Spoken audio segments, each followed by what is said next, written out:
I got you now.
Valentine party and having fun.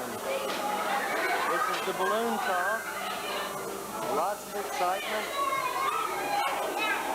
Kids.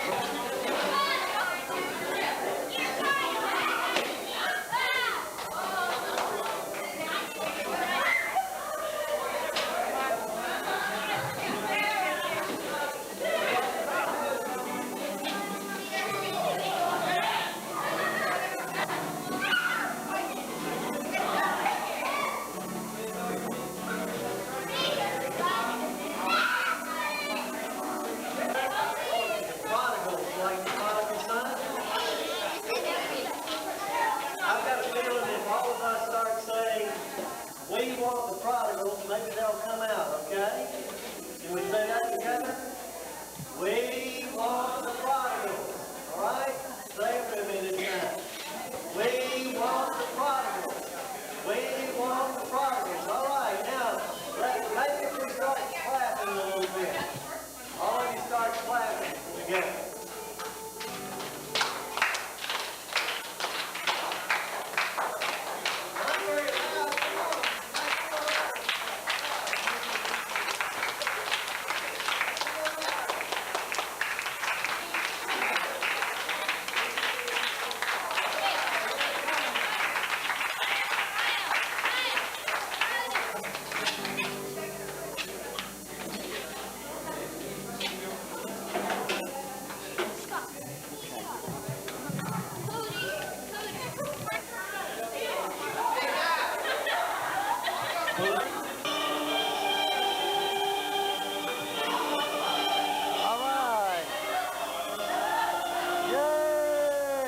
Cupid.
And the other guitar tonight, Bill Morales.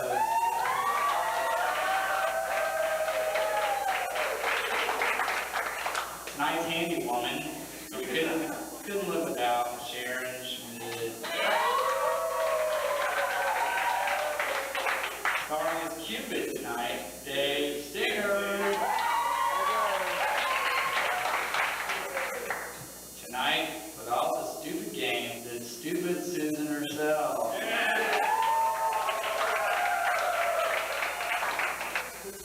Mr. Music himself, Jody.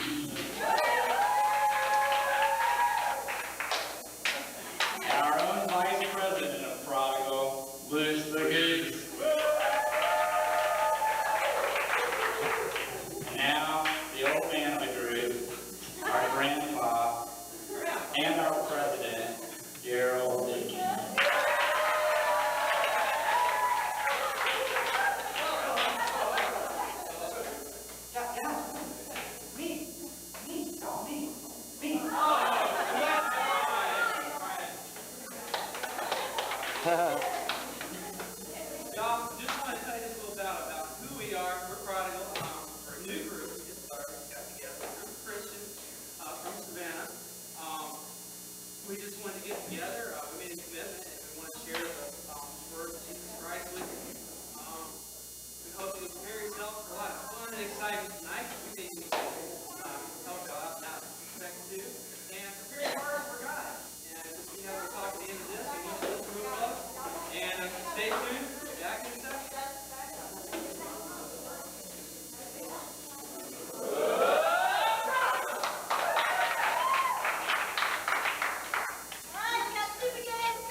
Now announcing the lovely Lady Lucy and Dancing Bride.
I got you now.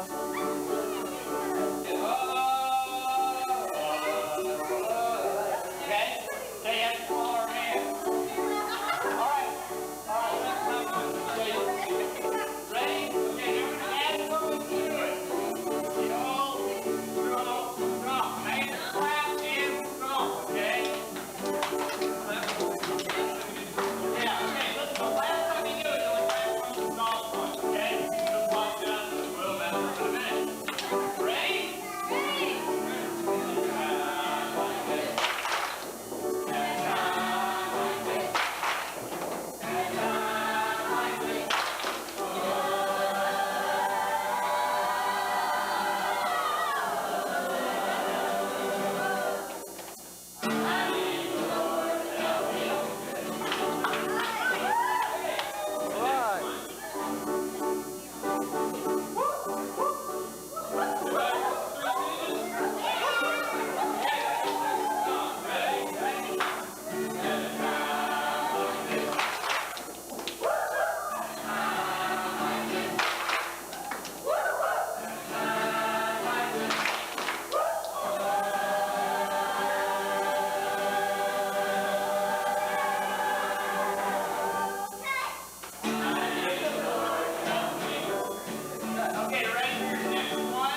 you.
last verse is a little different and moves a little bit faster, so see if y'all can follow up.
You use your mind, teaching our kids to think. Have our schools ever really done that?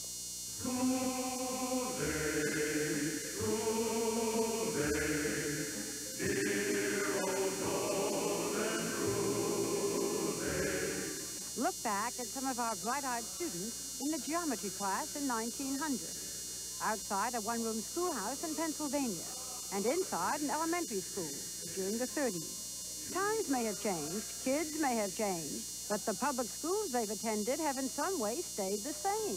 In fact, teaching in today's schools is not much different than it was in the 1880s, when the age of mass production first produced schools for the masses.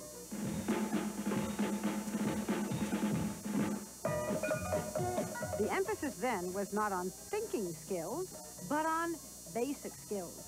Reading, writing, and arithmetic. That's all kids needed before heading off to simple factory jobs. Back then, who ever thought about thinking? School days, dear old golden rule. That system of learning worked well enough through the first part of the century. Back then, career choices were much more limited, and kids' goals were clearly defined. I'm going to study agriculture and help my father on the farm. I'm going to be a bus driver, just like Mr. Morton. But what about tomorrow? This is the workplace our children will face.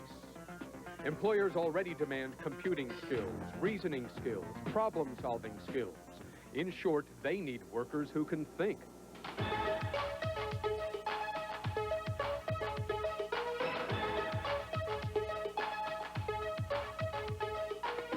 The factory of the future is highly technical. A lot of lasers, a lot of robotics, a lot of computers at every station. If he can't handle that high-tech kind of thing, he ain't going to get a job. He's going to get a broom. Hi, man. Take your order, please.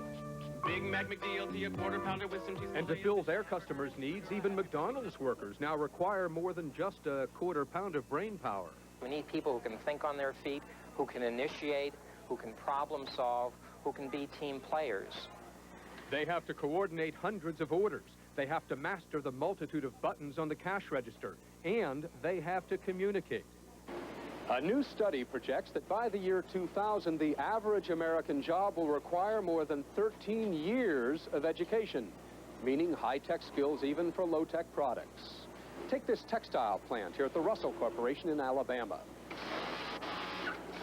You'll never need a PhD to make sweatshirts and football jerseys here, but the company's chairman says you will have to be able to think. The sense of reasoning and the sense of imagination is something that we really need more than anything else. They work in teams here. Each seamstress has to think about her pace and her place on the team. And they're shifting now from thimble and thread to high-tech electronics. Workers have sequences to follow, programs to punch in. It's not simple sewing. They're going to start having computers on a lot of the machines. Some of them's already got them on there. And people like me, Couldn't run it. At Polaroid near Boston, workers are not just given information anymore, they must also interpret it. Yes, the plant's full of robotics, but it's the workers who program their every move. Our schools haven't produced enough workers with the thinking skills to do this, which means companies must teach them, and eventually we all pay the price. If they have to be trained, it costs money. It takes time. It adds to the cost of the product. So predictably, we become less competitive. Ask at any office, any store, any farm, any factory. Quality work these days calls for strong brains, not strong backs. But America can't produce quality products or services if our schools don't produce quality thinkers. If I turned out the kind of product that the schools are turning out, I would be out of business. And even our first-rate national defense is at stake. New recruits have to tackle technology in almost every military job. We demand thinking people today throughout the force, and I am not confident that our educational system, as presently structured, is going to meet that challenge. I would consider it the priority challenge of the 90s. And add to that the challenge of maintaining our democracy. Democracy depends upon an educated electorate. It depends upon people participating. The quality of that participation is diminished if people are not educated to think substantively about issues. Our superiority, our economy, our safety at home, our security overseas. Some say all flow from a healthy democracy, but they also say if our schools don't change radically, even our democracy is at risk. So that's what's at stake. Remember, today's first graders are due to graduate in the year 2000, only 11 years from now. They will lead America into the next century. America's Kids, teaching them to think, with Barbara Walters. Brought to you by Lewis Rich and the fine line of Lewis Rich turkey products. I'm talking sundown, heading home, Mr. Lewis Rich sundown. Won't be long now, no delay, can't think of a better way to end the day. Lewis Rich breast of turkey, up to 95% fat-free, and the people you love, love it. Now, how can you beat that? Talking about a Lewis Rich sundown. Late again, huh, Billy? Everybody loves every bite. How do you do it, Mom? Lewis Rich turkey, the turkey we're talking about. 6, 5. Take your favorite flavor of ice cream and add the nutty, crunchy taste of Post Grape Nuts, the cereal with oomph. 1, 0, liftoff. And send your taste buds into orbit. Oomph it up with Grape Nuts. This is smooth, creamy yogurt. And this is how your taste buds see it. Add the nutty, crunchy taste of Post Grape Nuts, the cereal with oomph, and send your taste buds on a wild adventure. Oomph it up with Grape Nuts. What's fair is fair. And frankly, Price Pfister is the fairest faucet of them all. Starting with the fabulous finishes they offer outside, right down to the feat of engineering that's inside. The quality is formidable, thanks to a heart of solid brass. And another fine feature is how affordable it is. So find yourself a Price Pfister, the fabulous faucet with a funny name. Saturday, it's all new adventure. First, the trap is set for a white slave trader. Mission Impossible. Then, millions lost and found. This is quite a fortune. And one sore loser. You gonna pull the trigger or what? A man called Hawk. Then the Riviera has never been so sizzling hot. Nice climate for blackmail, isn't it? Since they came to town and heated things up. A lie can be as dangerous as the truth. An all-new dramatic special, 3 of a kind. Saturday. If you want to know what the solutions are to teaching kids to think, you've got to know the problems. And we've identified 3 that come up all the time. They are labeling, rote learning, and home influence. And they affect our children's education right from the start. Little kids are certainly active enough and eager enough. Most start school with a sense of anticipation and excitement, with an almost unlimited capacity to learn and to think. Do you remember your first school day? It was exciting. I was kind of scared, and it was fun, too. I remember wanting to learn, like how to read and how to write. But by the time kids are 12 years old, by the time they're in the 6th grade, many children already face a series of obstacles at home and in school that make it difficult for them to develop their thinking skills. Look at what happened to me. I can't believe it myself. A happy moment in a crowded school. A song in the air in a place where the teachers try and the students try, but where the impediments to thinking, to the cultivation of young minds, are formidable. 1. Home influence. Problems which start at home that children bring to school. Pretest. Pretest. Monday, we always take a pretest. 2. Rote learning. Teaching that has become drill, drill, drill, instead of stimulating interchange. And with it, school authorities have substituted testing for teaching. 3. Some kids tagged as slow, a tag a youngster finds hard to shake. It's called labeling. The worst thing we're doing with young children today in the public school system is labeling them at an early age.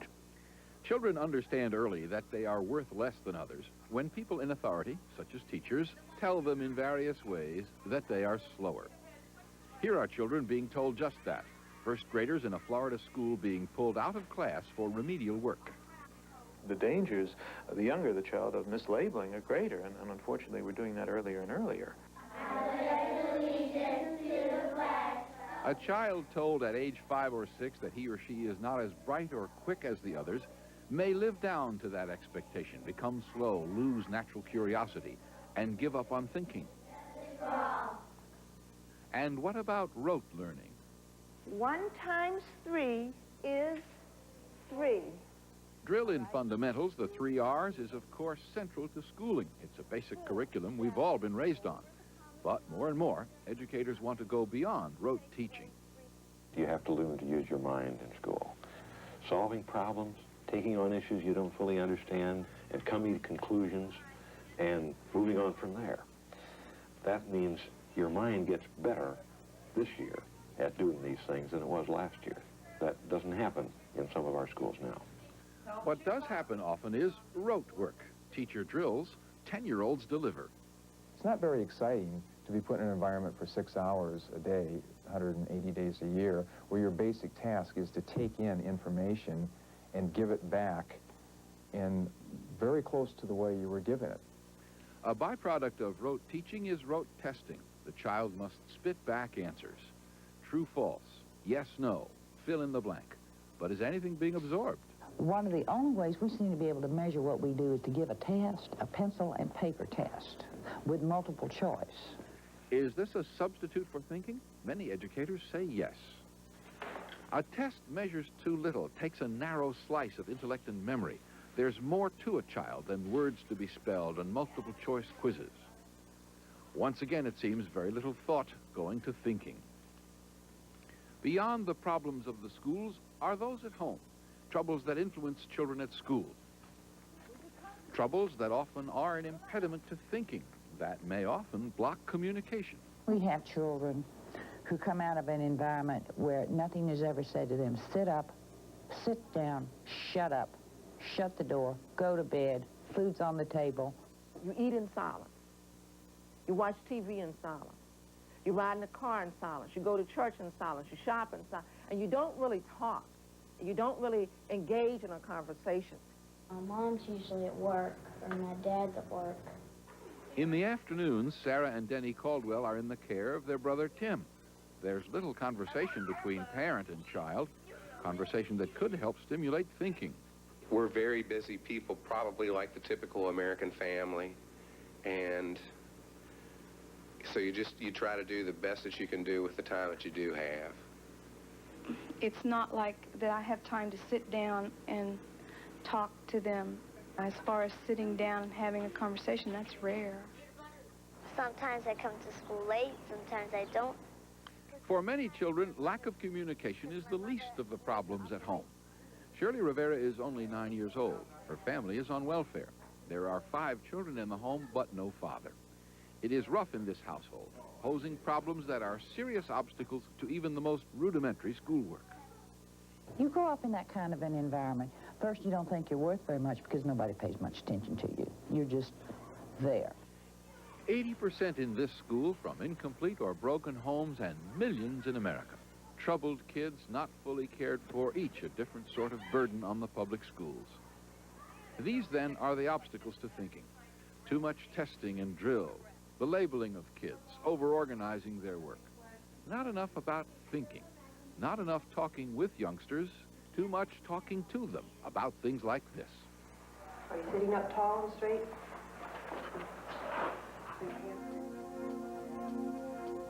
So what does it take to get kids to think?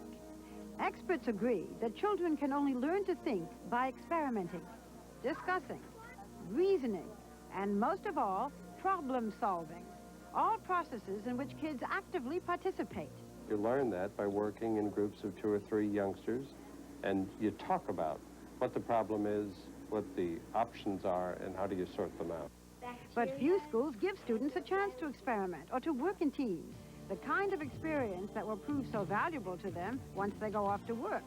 There are, however, some schools that are devising innovative programs to improve thinking skills, programs that are easy to implement, programs that don't require more money, programs that work, solutions. 1, 2, 3, 4, can I have a little more? 5, 6, 7, 8, 9, 10, I love you. At first glance, Joan Cotson's math class in Glen Burnie, Maryland looks like a lesson in disorder. But underneath the whispering and paper passing lies a concept that may be the answer to the problem of labeling: cooperative learning. The kids are working in 4 or 5 member learning teams, and the teams are working together to make sure that everybody in the team has mastered the material that the teacher presented. Consider this. In a normal classroom, children of different abilities are labeled and taught according to those labels. In cooperative learning, students of different levels are mixed together in teams. For instance, this 5th grade class has students ranging in ability from 4th to 7th grade level. Look at this team. Some of these students are working at beginning 5th grade level. Others are more advanced. But if any of the students has a question or problem, the first person they ask for help is not the teacher, but one of their teammates. It's interesting and you can learn more, and it helps you out because, like, if you're having trouble in it, you have teammates to help you. It's good because they help you a lot doing things instead of just doing it by yourself and saying, oh, what's this? And you have to get all through that. Mine's 5 plus 8, not 1 plus 5. Some researchers say this interaction helps develop children's critical thinking skills. When you have to take what you've read or something you've heard and explain it to somebody else and talk about it with somebody else, then it will be yours forever. By teaching students to help each other, cooperative learning gives the teacher more time to help them individually. For remedial students, this means they don't have to be separated from the rest of the class. These kids are frustrated at that point if they're very low in a traditional setting. This is probably the first time they can say, oh, I've got it. And they run up to you and tell you, I understand this. I can't believe it. I understand this. Everyone working at their own ability level, but without the stigma of labels. And because the children are in teams, they don't want to succeed and learn just for themselves. They also want their teammates to learn. Excellent. Fantastic. In another classroom, in another state, another way of teaching kids to think. Trolleys are just like buses, except they run on a track. One time we took a blanket and put the blanket over a table. There was a wood tunnel that went down to the bus bars. The sounds of young writers at work. Every day, these 2nd graders in Loretta Bayer's class in New Milford, Connecticut, spend nearly an hour devoted solely to writing stories. It's this school's answer to rote learning. So far, I've been writing about a lot of Disney World things. Writing in school is nothing new. But what is different about this program, and crucial to the process of thinking, is that the children edit and refine their work. Like a story just isn't a bunch of words thrown together, so they are thinking about the structure of a story, whether they're reading someone else's or if they're writing their own. Watch the class at work. Some children work alone. Others get help from their teacher. go. Why don't we today just get this more descriptive? And then Still others work together on their stories. I need to know if this makes sense to you. It's as fluffy as marshmallow. I love that description. Later, they all regroup, and some of the students read their stories out loud. It's kind of done, but I'm trying to think of another chapter. My sister and I were in love with the surprise. Guess what the surprise was? Then they must face the critics. By surprise, it doesn't give any indication that you're going to get a dog or you're going to get anything else like that. They're constantly evaluating what they're doing. That's another form of critical thinking, where they're looking at their own work and thinking, what could they change? How could they make it better? Analyzing, thinking. That's not only what the children are taught to do, it's also the basis for how they're evaluated. What happens next? That's a major event. In Kathy Yannick's third grade class, grades are not determined solely by how they do on a rote test, but also by what they do and say in the classroom. Are they understanding the material? Are they thinking critically? Any other characteristics that you would see that would fit Mom? Well, she kept trying to make him feel better. It helps them to focus in on what they're doing. There's no true, false, or yes or no. They have to make statements, and what they have to do with these statements then is justify them. What goes on between teachers and students in the classroom is an important part of teaching critical thinking. But there is another crucial factor. How do you get parents more involved at home? The Marshall School in Fremont, California, and others across the state believe they have found an answer. Now, when I call your name, you're going to come and get your Friday folder, and you'll come and get your papers and get them nice and organized inside so that you can take them home and show them to your parents, all right? At the end of each week, Haley Backage's teacher sends home a folder containing her schoolwork. You had a good week this week, Haley. Her parents pick up Haley, along with her brother Trevor, several hours after school is over. As in many American families today, both parents work. But once they are home, Steve and Barbara Backage make up for lost time. Where's D? D, E, F, G, H. And you had to do the alphabet that way? Yes. How to get you? They are expected to review the material in the folders, to discuss it with their children. We just have to calculate all these numbers across up and then put it right here. See? All the multiplication. All the multiplication. Hey, that's better. But there's more to the program than the folders. Parents and children at the Marshall School also sign contracts.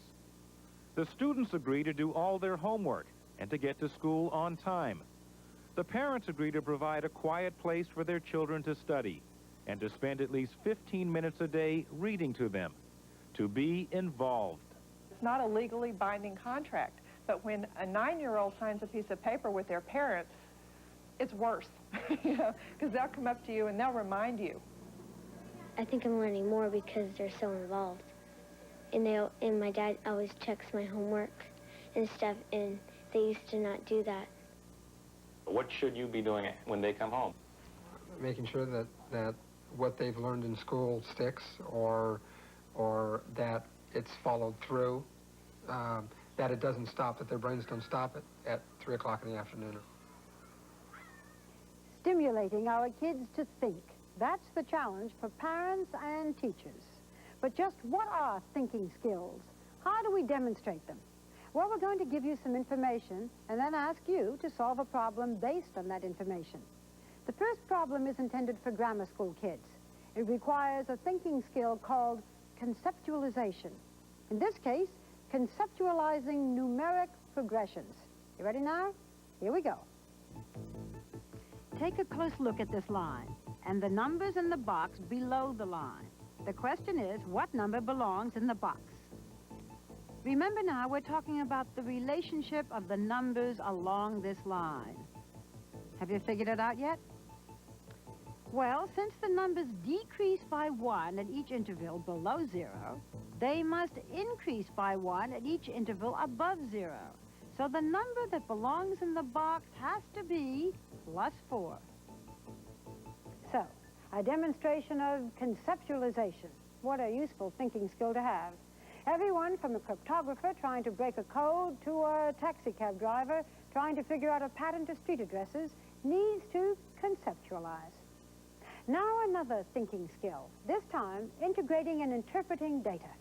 We're going to give you some information about the moon and then ask you something about it.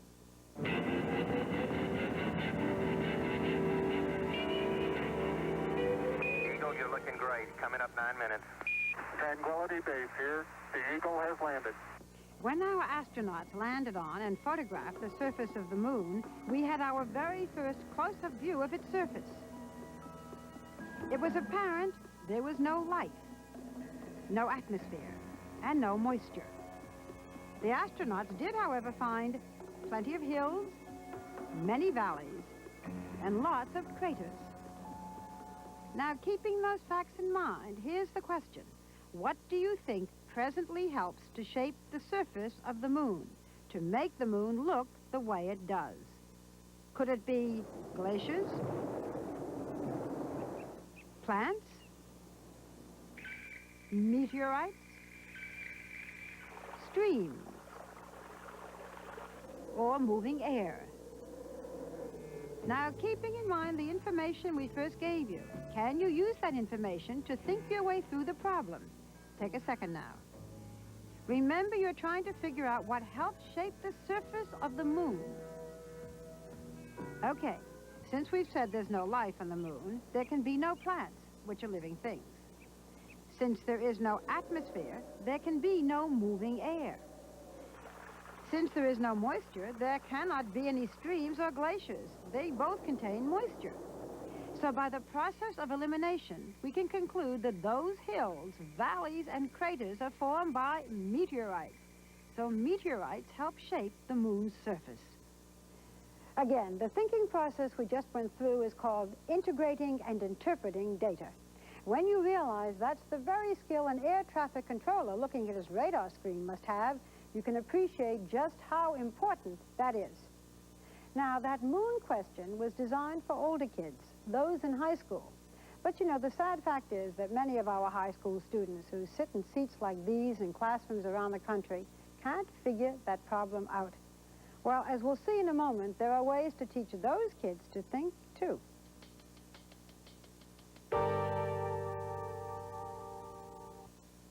With its 24-valve V6 engine, double overhead cams, and 220 horsepower, the new Ford Taurus SHO isn't for everyone. In fact, only a select number will experience this sport interior and performance suspension. The new limited production Ford Taurus SHO. Power in the hands of a fortunate few. Get 2.9% financing or $750 cash bonus on 89 Ford Taurus. It wasn't much to look at, but the old school housed where became my richest memories. I remember Mrs. Williams passing out graham crackers and milk as a reward for some good deed. She always found a deed for each child. Now Kellogg's has found a way to capture the wholesome good taste of graham crackers. New S.W. Graham, the genuine graham cereal shredded into biscuits. Kellogg's S.W. Graham, original and cinnamon. It takes you back to the goodness of graham. You never forget the good things. Who's getting all the dirt in Hollywood? Cleaning up the leaves of New England and blowing the bluegrass of Kentucky? It's the new Black & Decker Sweepstick Cordless Broom. The fastest and easiest way to sweep, no matter where you call home. Play ball! Yeah, I didn't know who to trust, especially with a foreign car. Midas has the right muffler for almost every foreign car and guarantees them for as long as you own that car. No appointment needed. So I went to number one. Nobody beats Midas. Nobody. Burning Questions. America's Kids, teaching them to think. With Barbara Walters. We'll continue in a moment. How much do you know about it? Join me for the National Cholesterol Test. Test your knowledge, raise your awareness, and learn simple ways to prevent a heart attack. What you learn may save your life. Next Thursday. Shopping is a breeze at the Briar Patch in Medical Arts.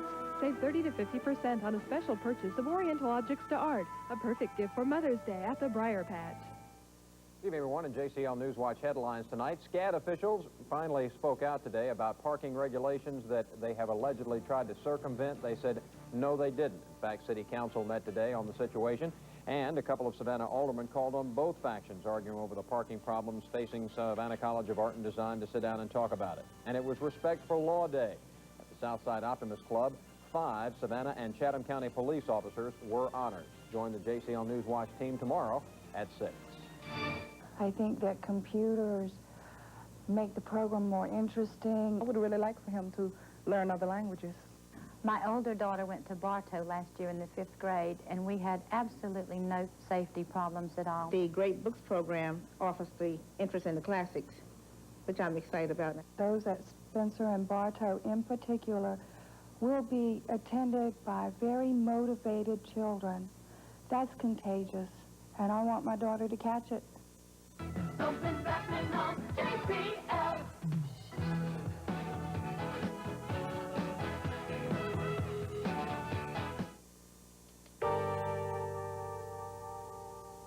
Teaching our kids to think. Well, tonight we've already seen solutions to the problem at the grammar school level. Cooperative learning into action, getting parents involved. Now let's look at the obstacles and the solutions for our older kids. Those youngsters who get through grammar school and into high school and still haven't learned to think. In fact, by the time our kids reach high school, a lot of them are turned off and tuned out. I don't think the majority of the teachers make you think. The teacher talks and you just sit there like you just sleep. I feel sometimes that I'm teaching myself. Once you're turned off, it's very hard to learn it. I'm concentrating more on getting out of there than doing the work. Why do so many kids lose their enthusiasm along the way and leave school 10 or 12 years later, unfulfilled, unwilling to learn, unable to think? Well, those obstacles to thinking that show up in elementary schools don't just go away. In fact, as kids grow older, the obstacles to thinking grow larger. Direct object, indirect object. Object pronoun, common sense.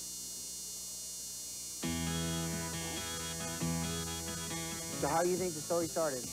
How does the story start? What is 1 to the 2nd power? 1. What is 2 to the 2nd power?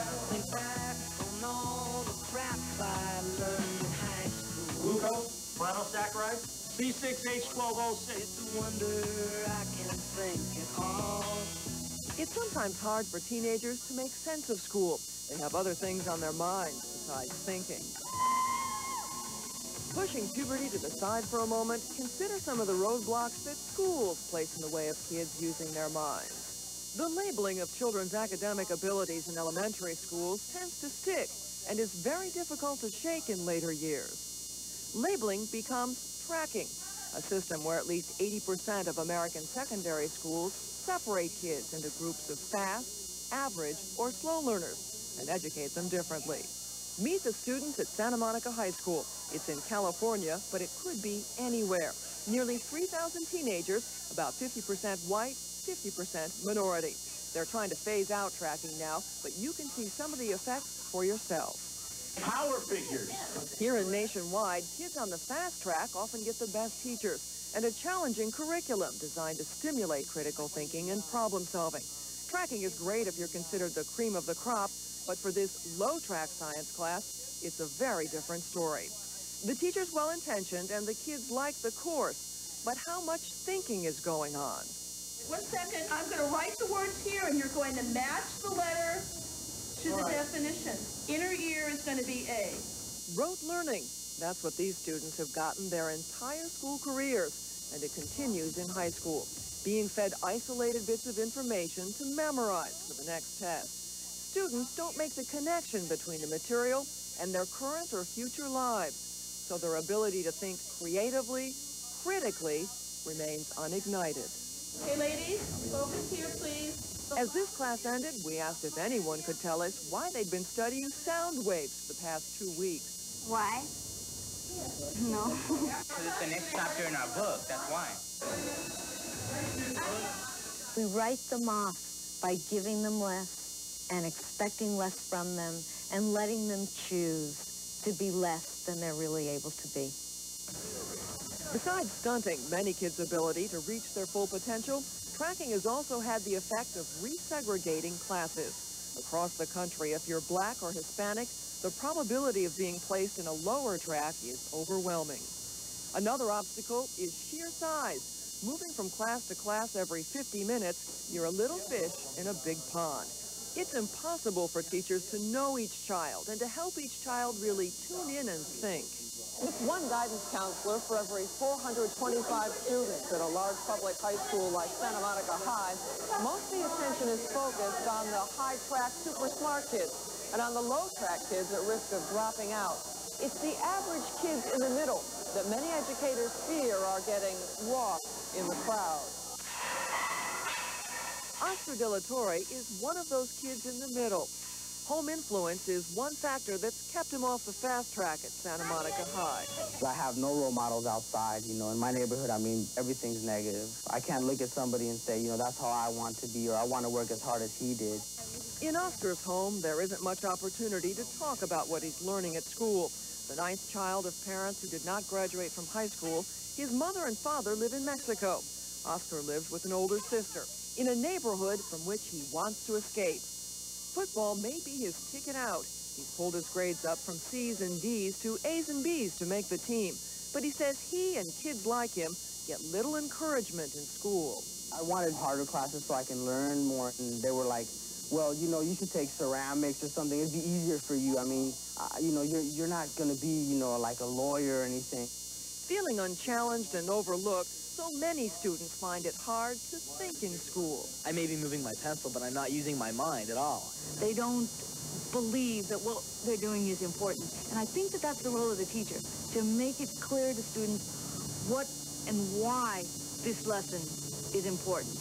Because otherwise the students just follow your directions, but they don't know where you're going.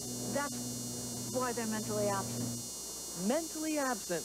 For too many, school is a frustrating and mind-numbing experience. The most important work skills that a student can leave school with are powers of critical thinking, the ability to take knowledge from one situation and apply it to a different situation, to be flexible in their thinking, to have good ideas, to be able to work together creatively with other people. That's what kids at the top are getting now. But business leaders are telling us that's what all students need. Santa Monica High is, in fact, trying to help more of its students become critical thinkers. One way is by redistributing the best teachers, so kids at every tracking level can benefit from their instruction. And the school has formed opportunity classes, small groups of students who study different subjects with the same teachers, up to 4 periods a day. The result? More personal, in-depth attention. These are the kinds of solutions some other schools have picked up on, too.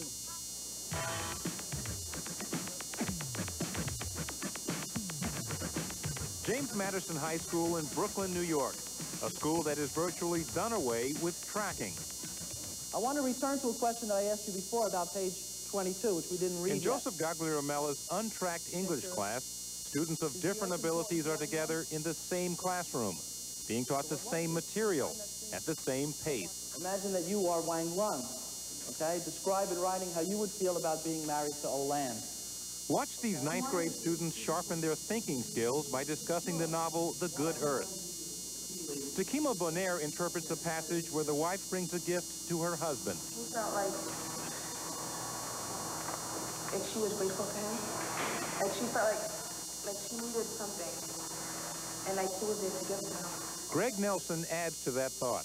You didn't even have to ask her for it, and she just came out and she gave it to him. Okay. Now, John.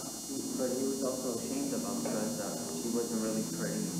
A final observation about beauty by John Verna completes the dialogue. Every kid at every level brings a different dimension to the material.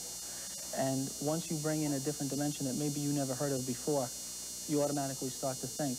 It forces youngsters of different ability levels, of different economic ability levels, of different racial backgrounds to be in the same group and learn from one another. Madison High still tracks in some subjects, such as science and math. And at other schools that have tried to eliminate tracking, there has been considerable resistance, usually from the parents of the more advanced students. They feel that their children will be held back by being in the same classroom as less able children. But Greg Nelson, an A student in English, believes that brighter students can benefit from mixed ability classes. We have a chance to learn from one another. The ones who are not so bright start picking up. All groups are learning from each other, and that helps us progress. Some educators say there is another benefit to untracking classes. It gives average and low achievers greater self-esteem by telling them that they are important, that they too can learn. It challenges them to think. I think you're going to see the kids achieve, they're successful, they think more of themselves, and that's a nice outcome of education, to feel good about yourself and to feel that you're capable.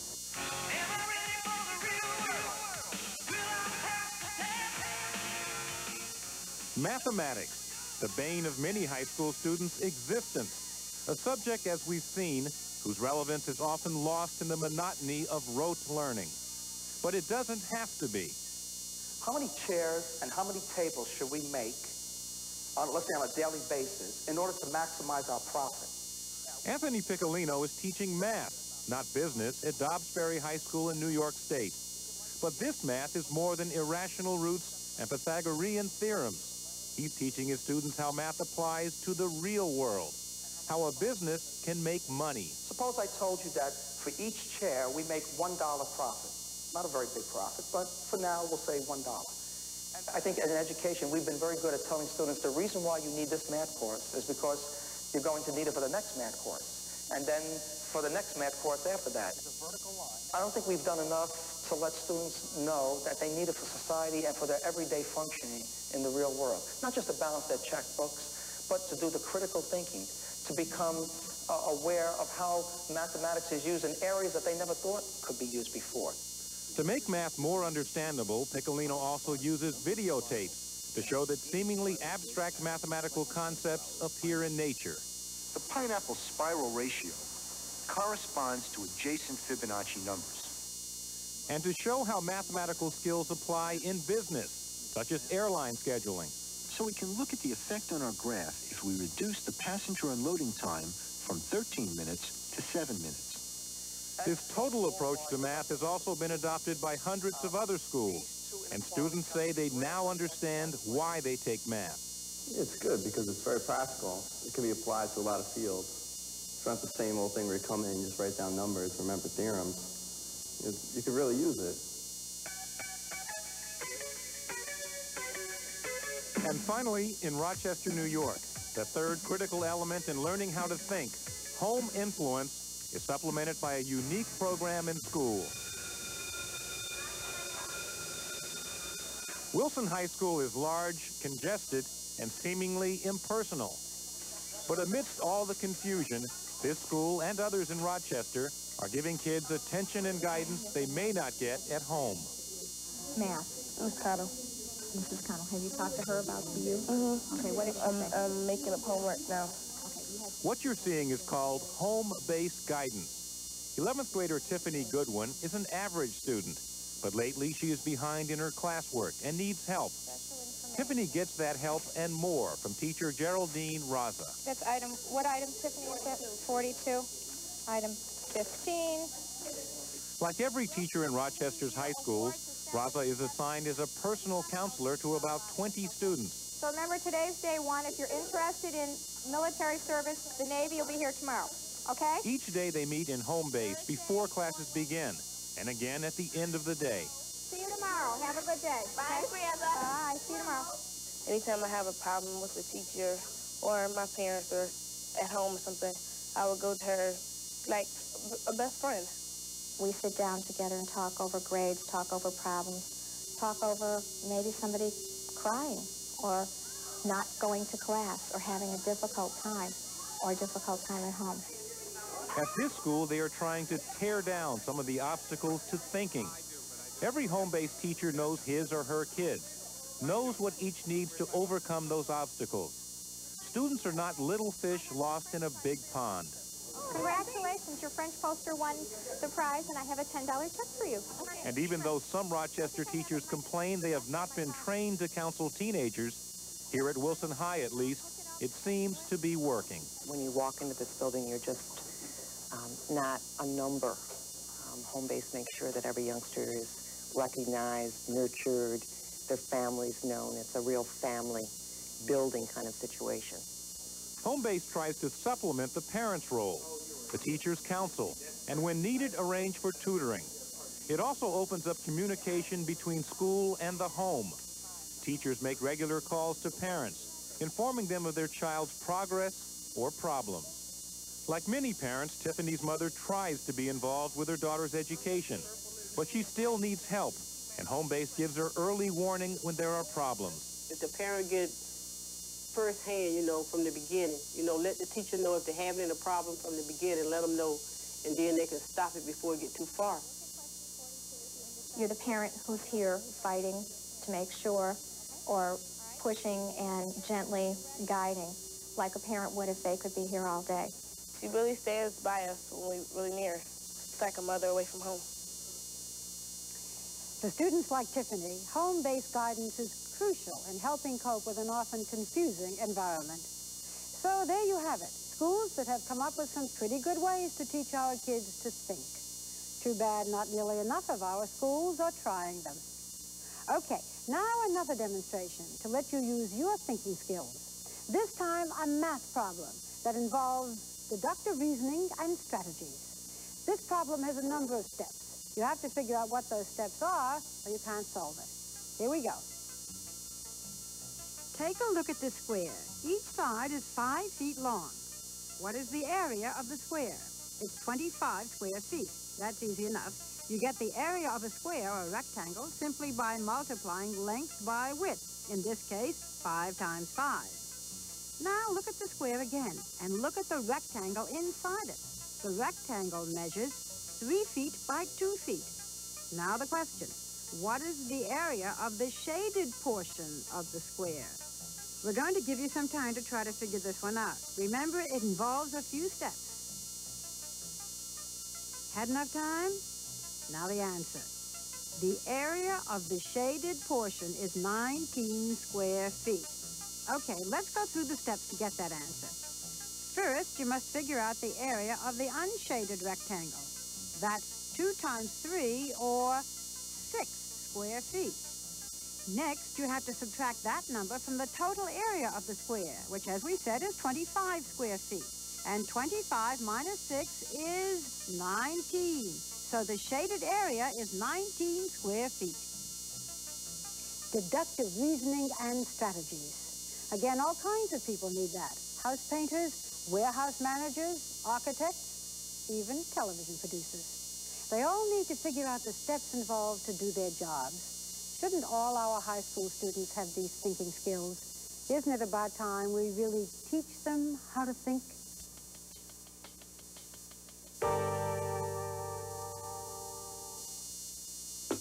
Excuse me, could you put down that spray cleaner and those paper towels, please? Hi, I'm Spiffet's Moist Cleaning Towels, and I cut the work down to a wipe. Okay, we've cut the work down to a wipe. Spiffet's are tough towels and powerful cleaners all in one. See, I've got glass cleaner inside, so I'm Spiffet's for glass. And one towel goes a long way. How long? Very long. And there's Spiffet's for the bath. Right here. Multi-purpose Spiffet's. Hi, folks. Spiffet's for furniture. Yeah, sure, you betcha. Spiffet's scouring towels. Yo! So give us a try. We've really got our act together. New Spiffet's Moist Towels. They cut the work down to a wipe. In 5 distinct personalities. I just love these Ziploc pleated bags. They hold more, and they sit up, so they're easier to fill. They're also easier to empty. Ziploc brand pleated freezer and storage bags. Oh, this is great. No fruits, no nuts, no marshmallows. You call this a cereal? Looks like a bestseller to me. I mean, there's nothing here but flakes. It's so simple. I like it. Hey, maybe that's the point. I mean, they'd mess it up if they added other stuff to it. Nice cereal. Kellogg's Cornflakes. Cornflakes? Taste them again for the first time. Ford, Profiles in quality. Employee involvement. If they're working together, you do a better job. I said that back in 82. And the quality of our cars and trucks is proof that it's working today. Money alone won't build quality cars. You've got to have better design. Better designs don't mean a thing unless engineering can live up to the design. Engineering works only when everyone is committed to quality. Our goal is to build the highest quality cars and trucks in the world. At Ford, Mercury, and Lincoln, quality is job one. How fast is Easy Goer? Well, nobody really knows yet. His jockey, Pat Day, said, I wonder how fast he'd go if I asked him to run. He hasn't done that yet. The Kentucky Derby, Saturday.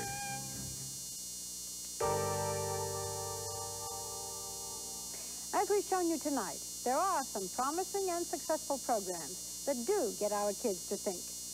Educators recognize it is no longer enough just to have information if you can't use that information.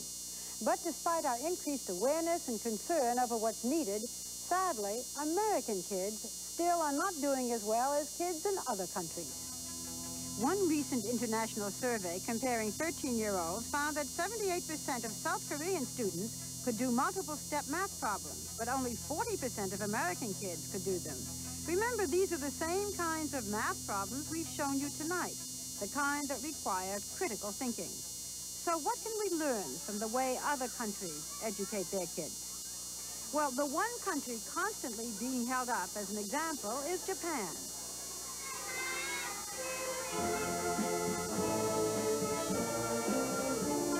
First of all, Japanese children are in school many more days a year than American children. They average 240 days. We average 180, 2 months less. And on many days, including weekends, Japanese kids go to special study groups outside of school. And how have the Japanese overcome some of those obstacles to thinking we've identified tonight? Take labeling, for example. Early on, Japanese classrooms are routinely subdivided into groups of 5 or 6 students, with more advanced children helping others who aren't doing quite as well. Yes, as we've seen tonight, it happens in a few American schools, but it's much more widespread in Japan. The result is very little of that destructive early labeling we see in American schools. And rote learning? Well, Japanese kids may, in fact, do even more rote work in school than our kids do. Drilling and testing is a big part of Japanese education. But early learning in Japan is not rigid. Especially in the early years, Japanese kids spend a great deal of time conferring and discussing ideas. There's a lot of interaction between the students themselves and the teachers. Yes, as we saw in one American classroom tonight. The difference is, in Japan, that kind of interaction happens in just about every school, not just a few. And as we've shown, that kind of interaction is critical to the development of thinking skills. And home influence. Well, when it comes to education, there is a major difference between Japanese and American society. Japanese mothers rarely work outside the home. In fact, their primary responsibility is to be intensively involved in their children's education. Talk about communicating with your child. Japanese mothers spend hours on end working with their kids, helping them, motivating them. Don't we all wish we had that kind of time to spend with our kids? But in America, who does? Furthermore, unlike Japan, America is not a homogeneous society. Ours is diverse. Also, unlike Japan, many of our kids live below the poverty level. And if you're concerned about being hungry, it's awfully hard to concentrate on learning. Speaking of money, the hard truth in this country is that despite all the talk from an education president, there just isn't enough federal or state money allocated. Because we do need more counselors and tutors. We should have computers in every classroom, even for the younger students. And if the government won't or can't do it, can't business help more for its own sake and its own future? Where are those 1,000 points of light? Well, while we're waiting, we have shown you tonight the way some educators are already getting kids to think. It would cost almost nothing, and it could be done almost immediately in all schools. It means going in and really shaking things up in the face of too much complacency, too much bureaucracy, too much throwing up our hands and saying it can't be done. But we can teach our kids to think if we'll teach ourselves to think as well. I'm Barbara Walters. Thank you for being with us. Good night. America's Kids, Teaching Them to Think, with Barbara Walters, has been brought to you by Raisin Squares, the cereal with real raisin in the middle. Attention shredded wheat eaters, you've been missing something. Taste, but no more. Kellogg's Squares brings you that superlative shredded wheat nutrition with no salt, no fat, no cholesterol. But wait, Kellogg's Squares give you free in every bite. Taste. Sweet, delectable fruit in the middle. You might never eat plain old shredded wheat again. Kellogg's Squares, shredded wheat with taste, free in every bite. And speaking of taste, now Squares have 35% more raisin. Great taste, free. April in Paris. He said he'd give me Paris wrapped up in ribbons, but he was young and poor. So we settled for a small cafe and coffee. Coffee so rich, I thought I'd never taste its like again. Discover the pleasure of rich French roast, new from Maxwell House. Rich French roast coffee. We can't give you France, but we'll give you the flavor. Here's today's leader in big pickups, Ford. Ford leads in the important advantages that Chevy can't talk about. Go with the leader. Ford leads Chevy with a longer, wider, deeper box that carries more maximum payload than Chevy. Go with the leader. This Ford costs $715 less than a comparably equipped Chevy, and that's leadership in solid value. Go with the leader. Ford truck. Get up to $750 cash bonus on selected 89 Ford F-Series trucks. Infidelity in America. I blame myself. I thought I had to have driven him away. What to do if it happens to you on Good Morning America next week. Best thing to do is to be with his mother.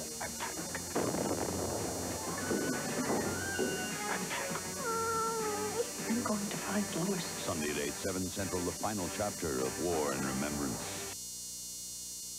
There are too many students who are mentally absent. The teachers that are involved, they make you think. So much of mathematics education is tied into just doing an awful lot of drill and practice. I wanted harder classes so I can learn more. I feel sometimes that I'm teaching myself. They've done well as a total team. Good, because they help you a lot. I may be moving my pencil, but I'm not using my mind. They're bored to tears. So we made the honor roll. I'm doing Algebra 6 now. Parents are their first teacher. I think I'm learning more because they're so involved. These kids are frustrated. Teacher talks and you just sleep. Our teacher told us that we were all going to learn from each other. When you walk into this building, you're just not a number. A lot of kids are going a lot of places in this school. The most important work skills that a student can leave school with are powers of critical thinking.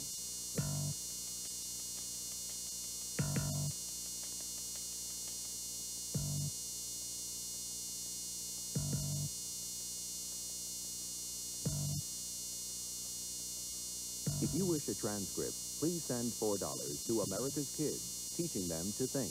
Journal Graphics, 267 Broadway, New York, New York, 10007. This has been a special presentation of ABC News, where more Americans get their news than from any other source.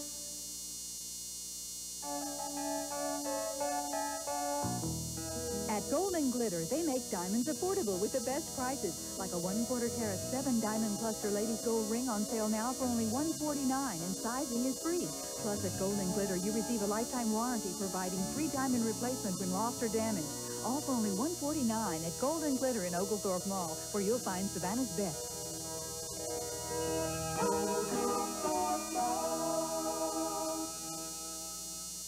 What makes a Whopper a Whopper? It's the bounce of the bun, the bulk of the beef, the flame and the heat it broils on. It's ketchup and pickles and onion and mayo, cheese, fresh lettuce and ripe tomato. It's broilers and cookers and builders and choppers and slicers and servers and baggers and boxers. It's proportion and dimension. It's your way and then some. It's the size of the grin when you first bite in. It's beyond any burger. Doesn't taste like any burger because it's not just a burger.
goals are to be a terrific wife and mother and to combine that with a successful law career.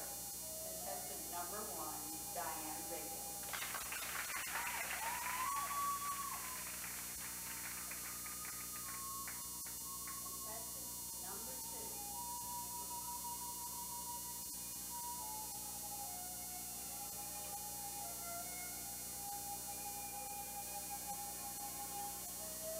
Good evening, ladies and gentlemen. I'm Delaney Mitchell, Brooklyn, Georgia. I'm the baby girl in my family, and I was named after my father. My career goal is to obtain my master's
also teaches beginning piano.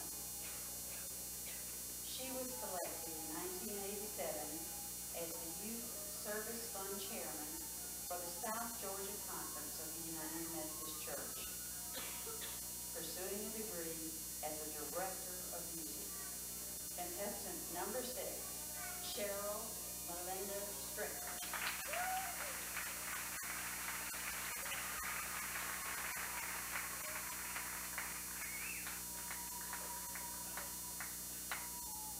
Haven't they been lovely? Give them a warm round of applause.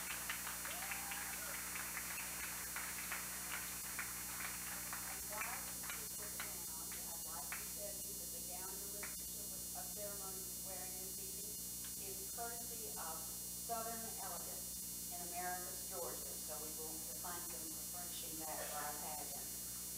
Now back to entertainment again is Kim Copeland.